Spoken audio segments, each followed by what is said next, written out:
नमस्कार, जी बिजनेस पर आपका स्वागत है। मैं हूं मानसी दवे। आप देख रहे हैं पावर ब्रेकफास्ट और बुलेटिन की शुरुआत सीधा करते हैं एशियाई बाजारों के संकेत के साथ। मिली जुली शुरुआत कह सकते हैं। एशियाई बाजार में एसजीएक्स निफ्टी सबसे पहले आपके टीवी स्क्रीन पर लेकर आएंगे 11,752 के स्तर पर।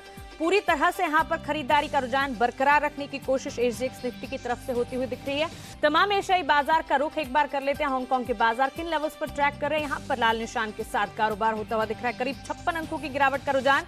हैंगसेंग में करीब 29,754 के स्तर पर फिलहाल कामकाज, लेकिन निकाई में 56 अंकों की तेजी का रुझान है। तो कह सकते हैं बिल्कुल मिले जुले संकेत एशियाई बाजारों से बनते हुए दिख रहे हैं। लेकिन चलिए आगे बढ़ते हैं और आपको अहम ट्रिगर्स आज के बता देते हैं जो कि पूरा दिन बाजार पर इंपैक्ट करते हुए दिखेंगे। सबसे पहले तो ग्लोबल बाजारों से जो मिले जुले संकेत दिख रहे हैं, इसमें अमेरिकी बाजार का भी बिल्कुल योगदान है, क्योंकि कल के दिन में अमेरिकी बाजार में सीमित दायरे में कारोबार देखने को मिला था। आगे बुलेटिन में समझने की कोशिश करेंगे कि ओवरनाइट क्या कुछ हुआ अमेरिकी बाजार में। साथ ही डॉक्टर रेड्डीज पर आज खास नजर होगी, क्योंकि बच्चोपल्ली यूनिट को क्लीन चिट मिली है। राहत की खबर है ये डॉक्टर रेड्डीज के लिए। और फरवरी में इसी प्लांट को जारी की गई थी कुल 11 आपत्तियां। साथ ही नतीजों का आगाज हो चुका है और एक बड़ी कंपनी आज भी अपने नतीजे पेश करने जा रही है। आज विप्रो के नतीजे आएंगे। बोर्ड बैठक होने जा रही है जिस पर बायबैक पर सोच विचार किया जाएगा। तो इस नतीजे के लेवल्स और क्या नंबर्स आते हैं उन पर, और साथ ही बोर्ड बैठक में बायबैक को लेकर क्या विचार होता है, इस पर हमारी नजर होगी। और इसके अलावा पॉलीकैब की लिस्ट और साथ ही बोर्ड बैठक में बायबैक को लेकर क्या विचार होता है, इस पर हमारी नजर होगी। और इसके अलावा पॉलीकैब की लिस्टिंग आज है। बुलेटिन में आगे जानेंगे कि कैसी रह सकती है लिस्टिंग और बाकी केबल कंपनीज को इसका कैसा फायदा मिलने वाला है।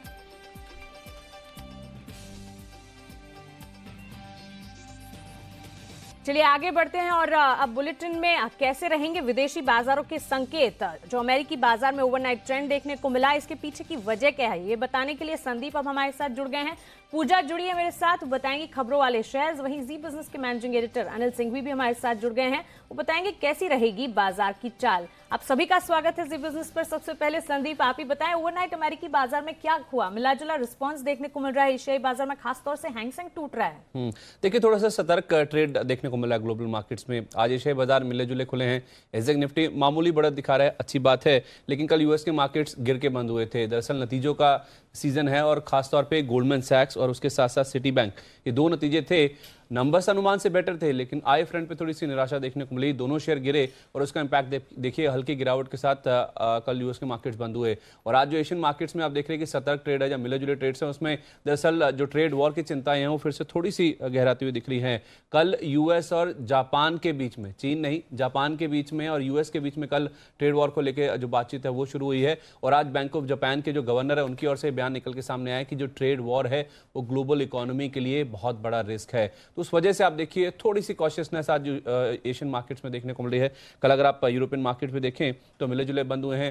क्रूड 19 के आसपास है, जहां हम कल बातचीत कर रहे थे। तो उस लिहाज से देखा जाए कोई बहुत बड़ा बदलाव नहीं है और ग्लोबल मार्केट से बहुत शांत संकेत या तो फिर थोड़े से कॉशियस संकेत देखने को मिल रहे हैं। हम वैसे ही अगर आप देखें लंबी छुट्टी वाला ये हफ्ता है, 2 दिन बंद है हम, तो उस लिहाज से हम कॉशियस ऑलरेडी हैं और ग्लोबल मार्केट से भी बहुत मिले जुले बहुत कॉशियस संकेत आज के लिए देखने को मिल रहे हैं। ठीक है संदीप, ग्लोबल मार्केट्स तो कॉशियस दिख रहे हैं, लेकिन आपके चेहरे पर अलग ही चमक है। लॉन्ग वीकेंड में कहाँ जा रहे हैं आप? देखिए, लंबा वीकेंड मार्केट में बहुत कम ऐसा होता है कि लंबा वीकेंड आता है, और खासकर अगर आप एक छुट्टी लेके 4 या 5 दिन की छुट्टी बन जाए तो जाहिर सी बात है फिर तो प्रोग्राम या प्लान बना ही लेना चाहिए। ट्रेंड कॉशियस नहीं, खुशी भरा है आपके साथ। बिल्कुल। मैं तो कहूँगा बाकी लोगों को भी फॉलो करना चाहिए। बिल्कुल। चलिए आगे बढ़ते हैं और सबसे पहले आप देख लेते हैं कि कल के दिन में संस्थागत निवेशकों ने क्या किया। एफआईएस डीआईएस की तरफ से क्या एक्शन रहा, इस पर एक बार नजर कर लेते हैं। एफआईएस की तरफ से कैश मार्केट में करीब 713 करोड़ की खरीदारी रही। डीआईएस ने कैश मार्केट 581 करोड़ की खरीदारी की और एफएनओ स्पेस में एफआईएस ने 630 करोड़ की खरीदारी की है। इंडेक्स फ्यूचर्स में एफआईएस ने करीब 222 करोड़ की बिकवाली की है। इंडेक्स ऑप्शंस में 1290 करोड़ की खरीदारी का रुझान एफआईएस की तरफ से दिखा और साथ ही स्टॉक फ्यूचर्स में 270 करोड़ की बिकवाली एफआईएस की तरफ से देखने को मिल रही है। अब रुक करते हैं हमारे स्पेशल सेगमेंट का, जहां हम रोज बात करते हैं जी बिजनेस के मैनेजिंग एडिटर अनिल सिंघवी से। Anil ji, good morning. विदेशी बाजारों से मिले जुले संकेत हैं, साथ ही एफआईएस डीआईएस की तरफ से खरीदारी का रुझान है और हमारे लिए एक छोटा वीक है, ट्रंकेटेड वीक है। इसे आप कैसे देखते हैं? ग्लोबल बाजारों को कैसे समझें? लंबे वीकेंड का असर शुक्रवार से ज्यादा दिखेगा। इसका मतलब ये कि गुरुवार के सेशन कल छुट्टी है, कल छुट्टी और परसों गुरुवार के सेशन में जो एक्सपायरी है वहाँ आपको एक्शन वॉलेटिलिटी ज्यादा देखने को मिलेगी। आज का सेशन तो मुझे लगता है कि एकदम स्मूथ रहना चाहिए, कहीं कोई दिक्कत वाली बात मुझे नजर नहीं आती है। स्टेबल बाजार नजर आ रहे हैं। कल जिस तरह की क्लोजिंग दी है निफ्टी बैंक निफ्टी दोनों ने अच्छी क्लोजिंग दी है कल, और उस लिहाज से आप ये कह सकते हैं कि बाजार का मोमेंटम स्ट्रांग है, यहाँ से और तेजी बन सकती है। ऐसे में मुझे लगता है कि निफ्टी में 11,700 निर्णायक लेवल होगा, इस पर नजर रखनी चाहिए। 11,650 11,750 निफ्टी की छोटी ट्रेडिंग रेंज है, उस पर फोकस करना चाहिए। उसके बाद निकले तो 50 पॉइंट और आ सकता है, यानी 11,600 के नीचे 50 के नीचे निकले तो 11,600 तक की कमजोरी हो सकती है, संभावना कम है। और मजबूती हुई तो 11,750 के पार 11,761 का जो लाइफ टाइम आई है उसके पार निकले तो 11,800 तक जाने की जगह बनती है। जहां तक बैंक निफ्टी का सवाल है, 30,100 के आसपास की क्लोजिंग कल के सेशन में काफी बढ़िया कही जा सकती है। ऐसे में 30,000 30,200 छोटी ट्रेडिंग रेंज है, इस रेंज के बाद निकले तो 100 से 150 पॉइंट का और एक एडिशनल मूव आप बैंक निफ्टी में आते हुए देखेंगे। तो कुल मिलाकर मजबूती की तरफ ही रुझान रखना चाहिए। जितनी सुस्त या कमजोर शुरुआत हो उतना बेहतर है, खरीदारी के मौके तुरंत ही होंगे। लेकिन मानसी वही बात है, कल भी हम यही सोच रहे थे कि जितना नीचे खुले उतना बढ़िया, लेकिन ऑलरेडी गैप से ही खुला और गैप से खुलने के बाद बाजार ने पूरी अपनी तेजी को मेंटेन किया है। और मुझे लगता है कि आज भी अगर नीचे शुरुआत होती है तो तुरंत खरीदारी के मौके। चलिए, तो बिल्कुल विदेशी बाजार भले ही मिले जुले ट्रेंड दिखा रहे हो, लेकिन भारतीय बाजार विदेशी बाजारों से विपरीत कारोबार करने का भी दमखम रखते हैं। और अनिल जी यही बता रहे हैं कि यहाँ पर एक ट्रेंड पॉजिटिव बिल्कुल देखने को मिल सकता है। साथ ही अनिल जी, पॉलीकैब की लिस्टिंग पर आप आज क्या कहेंगे और इससे बाकी केबल कंपनियों को कैसे एक बूस्टर डोज मिलेगा? दमदार लिस्टिंग होगी और लिस्टिंग पर अच्छा खासा मुनाफा बनेगा। और जैसा कि हमने कहा था कि 10 से 15% कम से कम आपको लिस्टिंग पर गेन मिलेगा। और मेरा ये मानना है लगभग 15% के आसपास की लिस्टिंग गेन आपको मिल जाएंगे। 625 रुपए के आसपास की आप लिस्टिंग होते हुए देख सकते हैं। 600 के ऊपर लिस्ट होगा ये तो तय है, और उसके बाद भी और मजबूत रह सकता है। तो मेरा ये मानना है कि अच्छी लिस्टिंग के बाद इन्वेस्टर्स को अपना इश्यू प्राइस का, या यूं कह दें कि 550 रुपए का प्राइस का एक स्टॉप लॉस रखकर होल्ड करना चाहिए। बेचने की जल्दबाजी न करें। सिर्फ वो बहुत ही शॉर्ट टर्म इन्वेस्टर जिन्हें सिर्फ लिस्टिंग पर ही बेचना है उनके लिए तो 625 650 अच्छी प्राइस होगी। अदरवाइज मेरे ख्याल से होल्ड करना चाहिए। एक दमदार लिस्टिंग देखने को मिलेगी। बिल्कुल अनिल जी, तमाम जानकारी के लिए और हमारे साथ जुड़ने के लिए आपका शुक्रिया। तो बिल्कुल पॉलीकैब की लिस्टिंग पर हमारी नजर होगी। दमदार लिस्टिंग होने के पूरे संकेत मिल रहे हैं और निवेशकों के लिए राय है कि लिस्टिंग होने के बाद अपनी पोजीशंस को एक स्टॉप लॉस लगाकर होल्ड करने की कोशिश करें। अच्छे लेवल्स मिलने की पूरी संभावना है। लेकिन अब वक्त है आज के खबरों वाले शेयर्स जानने का, और ये बताने के लिए अब मेरे साथ जुड़ गई मेरी सहयोगी पूजा त्रिपाठी। पूजा, गुड मॉर्निंग। बताएं खबरों के दम पर आज कौन से स्टॉक्स है जो फोकस में रहेंगे? Good morning Mansi. शुरुआत सबसे पहले आज के ट्रिगर से कर लेते हैं। माइंडट्री के लिए एक आज अहम दिन है। एलएनटी ने, आपको याद होगा कि माइंडट्री को एक्वायर करने के लिए ओपन ऑफर लाने की घोषणा की थी, करीब 66% स्टेक्स लेने के लिए। लेकिन माइंडट्री के पास एक मौका है और वो उसके सामने एक काउंटर ऑफर लेकर आ सकती है। तो आज माइंडट्री पर नजर रखिए इस खबर के चलते। आज नतीजों में विप्रो के लिए काफी अहम दिन। विप्रो के आज नतीजे आएंगे और इसके अलावा बोर्ड की बैठक में बायबैक को लेकर भी कुछ घोषणा हो सकती है। विप्रो के अलावा मैस्टेक के भी नतीजे आएंगे, तो यहाँ पर भी नजर रखिए। तो मोटा मोटी आज आईटी कंपनियों के लिए काफी अहम दिन है। इसके अलावा प्राइमरी मार्केट में पॉलीकैब इंडिया की आज लिस्टिंग होगी। इसका जो इश्यू प्राइस आया है 538 रुपए का आया है। प्राइस बैंड 533 से 538 का था और आईपीओ को काफी अच्छा रिस्पॉन्स मिला था। आईपीओ के आखिरी दिन करीब 52 गुना ओवर सब्सक्राइब हुआ था ये आईपीओ। तो देखना होगा आज यहाँ पर किस तरह का प्रदर्शन लिस्टिंग के फ्रंट पर देखने को मिलता है। अब बात करते हैं नतीजों की, जो कल बाजार बंद होने के बाद आए हैं। इसमें सबसे पहले टाटा मेटालिक्स की बात करें तो नंबर्स कमजोर साइड पर ही हैं। आय में करीब 8% की बढ़त हुई है, लेकिन मार्जिन काफी कमजोर हैं। साल दर साल 16% से घटकर मार्जिन के जो नंबर्स आए हैं इस बार करीब 13% के आए हैं। तो कमजोर कहेंगे टाटा मेटालिक्स के नतीजे। इसके अलावा RIIL ने भी अपने नतीजे घोषित किए। नतीजे यहाँ पर भी कमजोर हैं। आय में 11% की गिरावट दर्ज हुई है और मुनाफा भी 26% गिरा है कंपनी का। TRF के भी नतीजे कमजोर ही हैं। आय करीब 20% गिरी है कंपनी की और मुनाफा इस बार भी घाटा ही दर्ज किया है कंपनी ने। तो TRF के भी नतीजे कमजोर साइड पर ही हैं और टेम्पलेट के नंबर्स भी कमजोरी दिख रहे हैं। तो मोटा मोटी जो बाजार बंद होने के बाद जितने भी नतीजे आए सब कमजोरी हैं, तो इसका एक रिएक्शन देखने की उम्मीद है। टेम्पलेट आय में करीब 4% की बढ़त हुई है मामूली, लेकिन मुनाफे में करीब 3% की गिरावट इस बार दर्ज हुई है। कुछ और खबरों पर नजर डालें तो डॉक्टर रेड्डीज पर आज रिएक्शन देखने की उम्मीद है। कंपनी की हैदराबाद प्लांट की जांच हुई थी, जिसमें कि कंपनी को EIR यानी कि इस प्लांट में कोई भी गड़बड़ी नहीं पाई गई है, क्लीन चिट मिली है और इसी प्लांट को फरवरी में करीब 11 ऑब्जर्वेशन मिले थे। तो आज डॉक्टर रेड्डीज पर नजर रखे। जेट एयरवेज फिर से खबरों में है आज, और जेट एयरवेज 18 अप्रैल तक सभी अंतर्राष्ट्रीय उड़ानें बंद करने की बात की जा रही है। तो आज जेट एयरवेज पर नजर रखिए। और आखिर में बात करते हैं लक्ष्मी विलास बैंक की। 22 अप्रैल को बैंक की बैठक होगी, जिसमें कि इंडियाबुल हाउसिंग को करीब 5% प्रेफरेंशियल शेयर जारी करने पर विचार किया जाएगा। ओके, तो पूजा सुबह सुबह इतनी सारी खबरें आप कैसे निकाल लेती हैं? और अब तो रिजल्ट सीजन है मानसी, तो आप तो रेडी रहिए। हो सकता है 2-2 3-3 लोग बैठ के लिंक दें। एग्जैक्टली, रिजल्ट से पहले, रिजल्ट के बाद, प्रीव्यूज, रिव्यूज, सब कुछ हमने आपके सामने रख दिया है। सेक्टर स्पेसिफिक अगर बात करें तो आईटी स्टॉक्स पर खास तौर से आपको नजर रखनी है।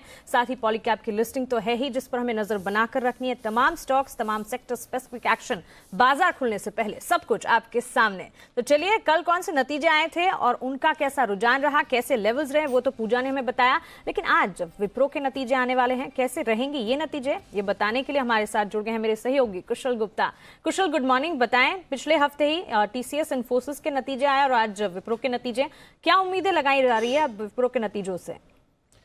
मॉर्निंग मानसी। तो विप्रो के नतीजे जो हैं वो स्टेबल साइड पे रहेंगे। आपको कोई बड़ा फायरवर्क्स नहीं दिखेगा इसमें, क्योंकि नतीजे जो हैं आमतौर पर आईटी इंडस्ट्रीज़ में जो Q4 रहता है वो सुस्त सा रहता है। बट ओवरऑल अगर आप देखें तो प्रॉफिट जो है कंपनी का वो 1.1% बढ़ सकता है। साथ साथ अगर आप देखें कि डॉलर आए कंपनी की, तो वो 1.9% की बढ़त उसमें देखी जा सकती है, क्योंकि कांस्टेंट करेंसी ग्रोथ जो है कंपनी का वो 1.4% से बढ़ सकता है।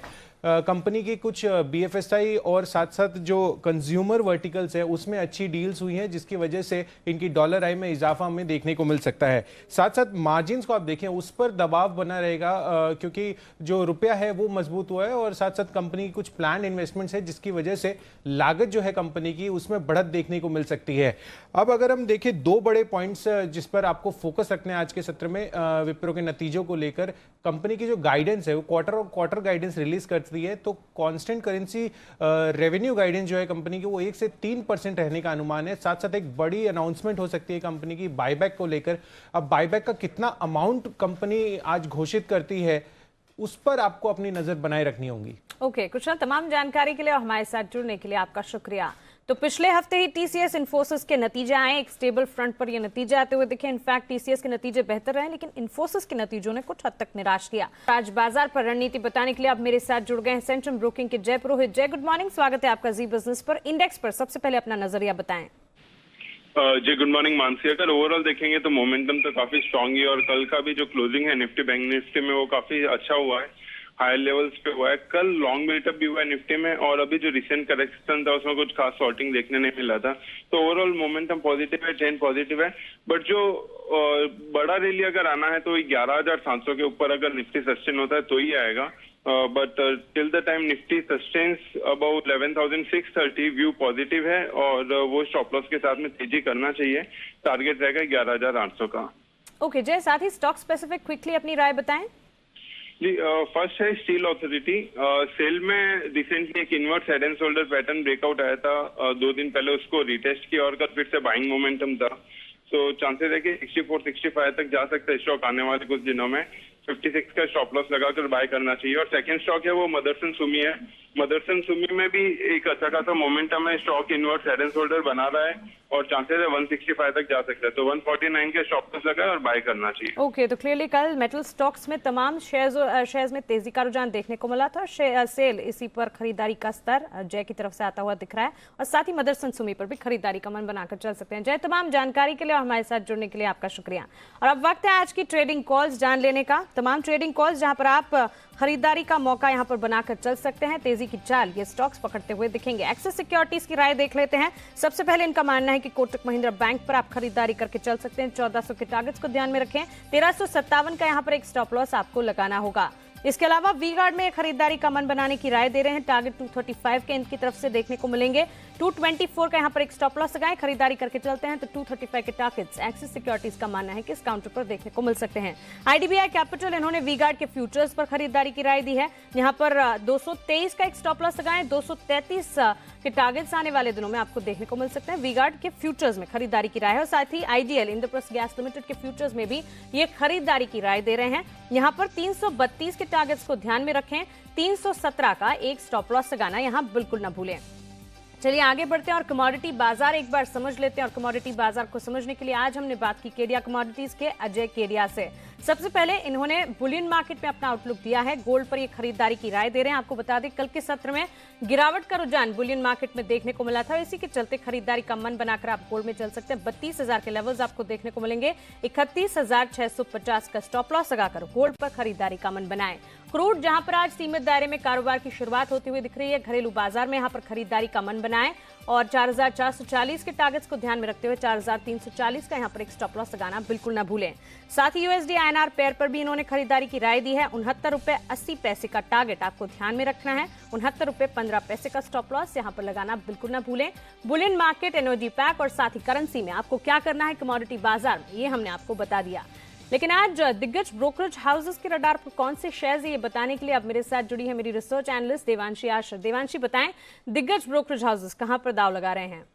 आज शुरुआत यहाँ पे आईटीसी से करते हैं। मैक्वारी की आज रिपोर्ट आती हुई दिखी है जहाँ पे खरीदारी की राय है और साथ ही 376 तक के लक्ष्य वो बता रहे हैं। ये मान के चल रहे हैं कि जो सिगरेट का एबिट है वो थोड़ा सा बढ़ता हुआ दिख सकता है, यानी कि कामकाज मुनाफा यहाँ पे सिगरेट के कारोबार से बढ़ता हुआ दिख सकता है, जिसके चलते ओवरऑल अर्निंग्स यहाँ पे बढ़ती हुई दिख सकती है। मालबोरो ने गोल्ड यहाँ पे लॉन्च किया है, उसकी वजह से थोड़ी सी कॉम्पिटिशन बढ़ सकती है, लेकिन इसके बावजूद यहाँ पे सिगरेट कारोबार में कामकाजी मुनाफे पर फोकस है। साथ ही आज आप देखिए ICICI बैंक और साथ ही ओवरऑल फाइनेंशियल सेक्टर पर गोल्डमैन सैक्स की आज रिपोर्ट आई है। सबसे पहले ICICI बैंक पर आप नजर कीजिए, यहाँ पे उन्होंने लक्ष्य बढ़ा दिया है और खरीदारी की राय दे रहे हैं। वो ये मान के चल रहे हैं यहाँ पे एक अच्छे से टर्न अराउंड आ सकता है और इसी के चलते उन्होंने अपने लक्ष्य बढ़ाकर 492 तक के कर दिया और ये मानते हैं कि एक कॉर्पोरेट कारोबार में यहाँ पे टर्न अराउंड का यहाँ पे उम्मीद बनाई जा रही है और साथ ही जो ROA है वो यहाँ पे काफ़ी बढ़ते हुए दिख सकते हैं। इसके अलावा यहाँ पे NBFCs पे भी उन्होंने जो रेटिंग है वो घटा दी है, क्योंकि वो ये मान के चलते हैं कि बहुत सारे ऐसे NBFCs हैं जिनके जो वैल्यूएशंस हैं वो थोड़े से बढ़ते हुए दिख रहे हैं। इसके अलावा उन्होंने IDFC फर्स्ट रेटिंग उन्होंने घटाकर बिक्वाली की राय कर दी है।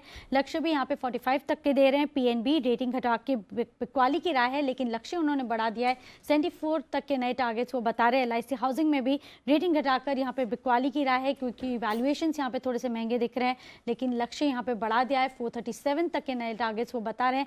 वो यही मान के चल रहे हैं कि यहाँ पे LIC हाउसिंग में थोड़ी सी क्रेडिट कॉस्ट का यहाँ पे इश्यू हो सकता है और वैल्यूएशंस भी काफ़ी महंगे यहाँ पे दिख रहे हैं। और आखिर में डॉक्टर जहाँ पे यहाँ पे एक प्लांट को VAI मिलता हुआ दिख रहा है, वो काफ़ी पॉजिटिव है। इसके बाद मैक्वारी ने न्यूट्रल रेटिंग रखी है और साथ ही लक्ष्य भी उन्होंने यहाँ पे मेंटेन किया है 2648 के लेवल्स पर। और सिटी ने भी यहाँ पे बिक्वाली की राय के साथ 2600 तक के लक्ष्य वो मेंटेन कर रहे हैं, लेकिन कमेंट्री यहाँ पे पॉजिटिव है। बिल्कुल देवांशी, तमाम जानकारी के लिए हमारे साथ जुड़ने के लिए आपका शुक्रिया। और इसी के साथ पावर ब्रेकफास्ट में फिलहाल इतना ही। मुझे दीजिए इजाजत।